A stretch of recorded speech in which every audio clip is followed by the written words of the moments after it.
If you're wanting to replace your expansion joint caps and turn them from looking like this into this, it's easy.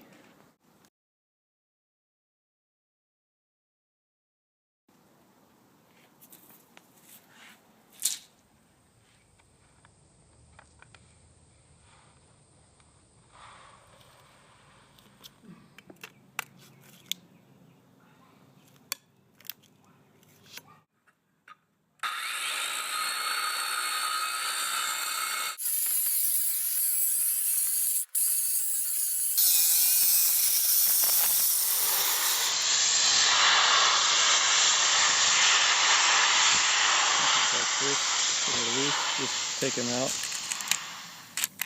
and then lay silicone in along the edge here to retain it, rather than have it holding on to nothing.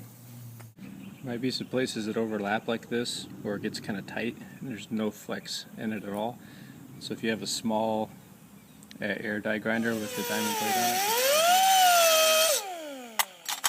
and that'll help it fit flush against the round edge here, which is missing in this example, but it'll help it.